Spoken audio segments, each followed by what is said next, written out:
Bonsoir, Monsieur Vincent Kounda. Bonsoir, Madame Jenny. Comment allez-vous? Je vais très bien, merci. En quelques lignes, qui est Vincent Kounda? Vincent Kounda, à la base, c'est un artiste. D'accord. Voilà, formé à l'Institut national des arts. Voilà, je suis pianiste de formation. Et puis après, je me suis plus lancé dans le management des artistes. Oui. Donc, avec cette casquette-là, je suis entrepreneur, opérateur culturel ou entrepreneur culturel, si vous le voulez. Donc, j'ai beaucoup œuvré dans ce secteur-là, dans l'événementiel à Kinshasa, organiser des événements, s'occuper de la partie artistique de beaucoup de grands événements, de beaucoup de concerts aussi avec des artistes, essayer un peu des mixages de musique, la rumba congolaise avec des instruments classiques, on l'a fait avec JB, on a travaillé avec Fali, on a travaillé avec Ferré aussi, et aussi l'organisation des événements comme le Makutano et tant d'autres. Donc, voilà, nous revenons justement dans l'organisation des événements. Nous allons parler de Congo River Festival. Congo River, pourquoi Congo River? D'abord, pourquoi Congo River? C'est une très bonne question. Parce que nous avons un grand fleuve. Parce que nous avons un fleuve qui mérite d'être célébré. Exactement. Vous savez, le fleuve Congo, c'est le deuxième plus grand fleuve du monde en termes des débits, après l'Amazone. Et c'est le plus profond fleuve du monde. Mais beaucoup de Congolais ignorent cette richesse, ce qui est quand même dommage. Alors, nous, en tant qu'entrepreneurs culturels, nous avons voulu innover un peu parce qu'il y avait beaucoup de festivals, mais on a voulu innover. Donc, nous nous sommes dit, nous allons célébrer ce fleuve, nous allons valoriser ce fleuve parce que ce fleuve mérite d'être célébré. C'est la colonne vertébrale de la RDC et je pense même que c'est parmi les identités du Congo. Quand on parle du Congo, ce fleuve-là fait partie de l'identité du Congo et c'est l'élément fédérateur de la RDC. Parce que si vous remarquez bien, pratiquement toutes les provinces, si pas le fleuve seul, mais ses affluents traversent toutes les provinces de la RDC. Donc, c'est vraiment la colonne vertébrale de la RDC. Et nous ne pouvons pas, en tant qu'entrepreneurs culturels, ne pas avoir un événement qui célèbre ce grand patrimoine, tant national qu'international. Justement, vous êtes entrepreneur culturel, mais là, quand vous parlez du Congo, du fleuve Congo, du bassin du Congo, on voit plus c'est en rapport avec l'environnement. Alors, quand nous avons commencé maintenant à concevoir notre projet, nous avons compris les enjeux de ce fleuve, les enjeux environnementaux, les enjeux écologiques, les enjeux même économiques de ce fleuve. Du coup, on ne pouvait pas rester seulement au niveau de la célébration, mais on devait aller plus loin, créer un cadre où nous allons parler des enjeux de ce fleuve. Du coup, le festival s'est décliné en deux parties.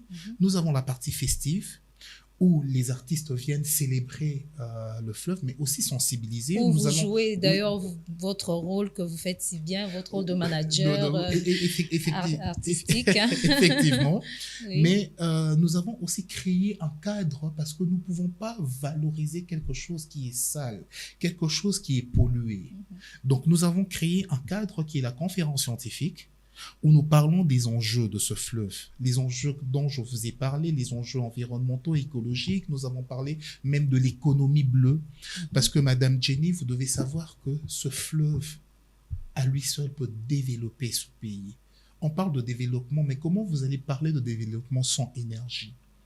Et ce fleuve, aujourd'hui, nous donne de l'énergie propre, différemment à d'autres énergies fossiles que d'autres pays sont en train de lâcher, de laisser. Mais nous avons un fleuve. Mais comment voulez-vous parler du développement du pays sans énergie, même pour les élèves qui sont en train d'étudier? Quand le courant part, il arrête d'étudier. Quand quelqu'un peut-être qui a son petit business, peut-être, je ne sais pas, qui fabrique, peut-être même un cordonnier, qui fabrique avec le courant, ça l'aide. Donc l'énergie est très importante. Elle est très importante, excusez-moi, pour le développement de notre pays. D'où ce fleuve-là peut nous donner de l'énergie. Ce fleuve-là peut nous donner aux Congolais de l'eau. Ce fleuve-là, on parle d'ailleurs de Congo River, dans Congo River, qu'un fleuve de légende et d'espoir et de promesses. Parce que ce fleuve-là aussi peut servir de mobilité pour le Congolais. Il est difficile pour nous, de fois, d'arriver même à l'aéroport quand l'avenue Lumumba est bouchée. Mais ça ne demande pas des milliards pour utiliser notre fleuve. Et se servir de ce fleuve pour un transport. Et cela, ça va aussi créer des activités économiques. Les privés, de l'emploi. Oui, les privés peuvent maintenant créer de l'emploi et les jeunes Congolais peuvent avoir quelque chose. C'est grâce au fleuve et ça peut relier les différentes provinces de la RDC. Donc, il y a beaucoup de choses à faire sur ce fleuve-là, mais apparemment, le Congolais n'est pas conscient de ce fleuve-là. Qu'est-ce qu'il faut faire justement pour commencer à concrétiser ces idées que vous venez de sortir? Parce que dans votre allocution, vous avez dit que nous pouvons utiliser le fleuve comme étant un moyen de déplacement, un moyen par lequel nous pouvons arriver à telle ville de la République démocratique du Congo ou telle commune de la ville de Kinshasa. Alors, quels sont les préalables pour pouvoir évidemment commencer à concrétiser ces idées qui peuvent révolutionner le Congo? Le préalable, c'est agir. Agir. On n'a pas.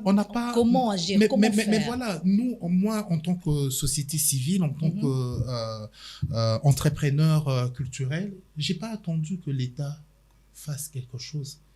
J'ai commencé avec le festival Congo River. C'est une façon aussi d'agir. Parce qu'avec le festival Congo River, aujourd'hui, beaucoup deviennent conscients de la valeur du fleuve Congo.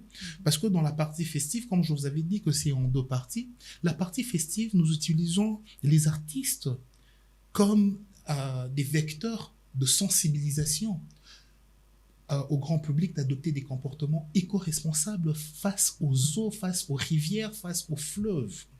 Et à cette deuxième édition, nous avons eu cet honneur de travailler avec quelques grands artistes comme Héritier, comme Bill Clinton, comme les Bayouda du Congo. Mais tous ces artistes-là sont venus avec un message sur le fleuve Congo.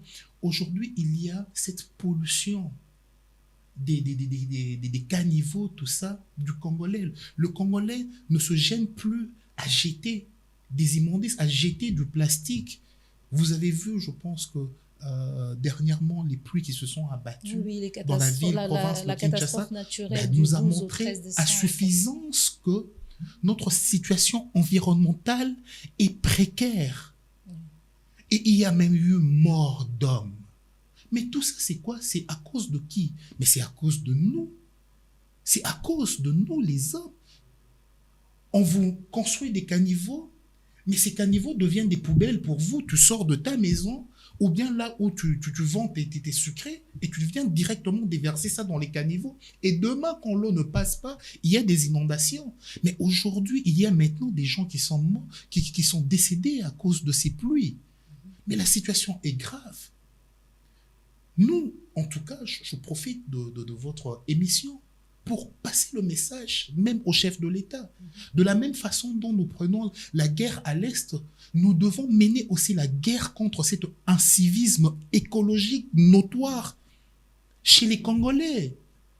Mais ce n'est pas aussi de leur faute parce qu'il n'y a pas de sensibilisation. C'est pourquoi des programmes comme Congo River doivent être soutenus. Parce que nous faisons la sensibilisation. Aujourd'hui, quand un artiste passe et dit à ses fans, à ses fanatiques, écoutez, ne jetez plus des immondices dans le fleuve, dans des cours d'eau, mais ça reste quand même. Et ça fait des économies au gouvernement au lieu de changer chaque jour des routes, sortir de l'argent. Mais si le Congolais devient conscient et il sait que voilà, mes déchets, je ne les déverse pas directement dans les eaux. Ça va faciliter le gouvernement. Donc, nous aidons le gouvernement d'une façon ou d'une autre. Et il y a aussi la part du gouvernement parce que nous, quand nous sensibilisons le grand public, l'État aussi, de son côté, doit avoir une politique de gestion. Vous n'avez fait qu'anticiper ma pensée. Voilà. L'État doit... Donc, en fait, c'est ça, en fait, la magie de Congo River. C'est ça, la force de Congo River. On ne s'arrête pas seulement, et c'est ça maintenant dans le côté scientifique, où nous demandons aux scientifiques de venir, aux investisseurs de venir, aux politiques de venir, aux diplomates de venir pour échanger sur les enjeux environnementaux, les enjeux écologiques.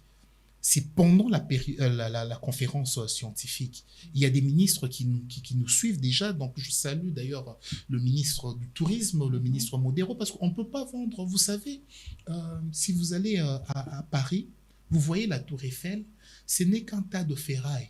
Mais on a valorisé ce tas de ferraille de telle sorte que les gens, même à l'époque, on disait voir Paris et puis mourir. Les gens, donc, ce sont les peintres, les cinéastes, les artistes qui parlaient de cette tour Eiffel et ça devient mythique. Les gens payent leur billet d'avion, payent des hôtels et quand ils viennent là, ils vont dépenser leur argent. Mais pourquoi ne pas le faire avec ce fleuve Congo qui est majestueux, qui n'a pas de semblable, ce fleuve-là? Il faut aller vers le Kisangani, voir les pêcheurs... les pêcheurs de Ouagenia. De Ouagenia. Mais c'est juste magnifique. Nous pouvons créer toute une économie autour de ça. Nous pouvons valoriser au niveau même que les gens payent leur billet pour venir voir juste ça. Merci beaucoup, Monsieur Vincent, d'avoir accepté notre invitation. Nous vous remercions vraiment de tout cœur. Madame, Monsieur, merci de nous avoir suivis. Restez branchés sur les antennes de C24+. Bonne soirée à vous.